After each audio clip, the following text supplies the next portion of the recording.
Joining us now, we have the MRS Government Affairs Committee. We have 3 members we're talking to. We'll start over here. This is Kevin Whittlesey, Linda Olafsen, and Brent Carey. I hope I pronounced your names correctly, or close enough. So Kevin, we'll start with you. You are the chair of the Government Affairs Committee. That's right. Let's talk about the role of that committee. The Government Affairs Committee is essentially the Materials Research Society's voice in Washington.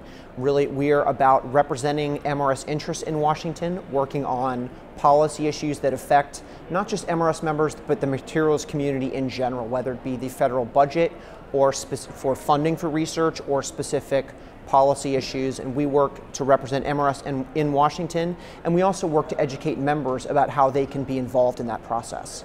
Now, Linda, Brent, tell me how important it is for scientists to make their voices heard in regards to public policy. Linda, we'll start with you. Absolutely. Scientists get to put a face on the impact of their research. And so one of the things we do on Congressional Visits Day subcommittee is to go to Washington, and members of MRS meet with their members of Congress and are able to interact with them and say, hey, this is what we're doing. This is the impact of the funding that you support. When you vote to appropriate funding, this is the impact that that has.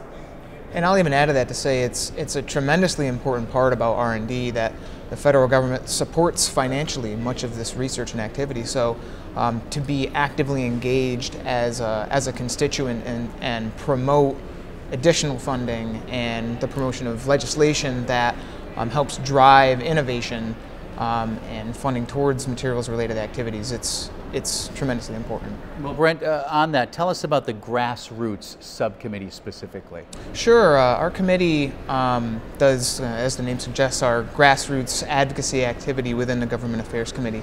And our main contribution is to help keep our finger on the pulse of what's going on in both houses of Congress legislation that's coming down the pike, and in helping to facilitate the drafting of letters that our membership can send out to their elected representatives to have a voice in the legislative process. Now I'll open the floor to all of you, so all 3 of you feel free to answer this one.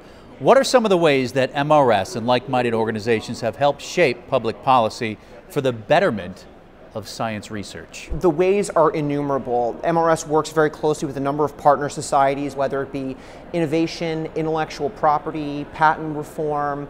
There are a huge number of issues that really impact the way that research and development is conducted in this country, and advocacy and interaction with the government and Congress is a critical part of that. So if someone's listening right now and you sparked some interest out there, what are some specific ways that MRS members can affect public policy or even get involved in your committee? Well, I would say the main thing that any member of MRS can participate with if they're here at the conference is to participate in our Materials Voice kiosk activity, which is outside of Hall D, right near the registration area. It takes literally 2 minutes to type in your address, and it will pre-populate with your elected officials, your representative, your 2 senators, as well as the president. You can review the 3 letters that we've drafted, and if you support that text, or you can make some minor changes, you can send it off to your elected officials to kind of do your civic duty and promote really important activities that are going on. And Linda, final question. I know it's self-evident, but should scientists be more concerned with their civic duty, as you said, getting involved and speaking to the politicians and affecting policy? Absolutely. There's an opportunity to talk to your members of Congress. They do want to hear from you, and often we love it when we get to talk to members, but you get to talk to their staff. We build relationships with them, and so they encourage us to do that, and MRS members get to be a resource to those members of Congress as well. And so it's a really great opportunity to get involved and be able to represent the interests of the scientific community. Very good. A lot of great information. The MRS Government Affairs Committee, thank you for your time. Enjoy the meeting.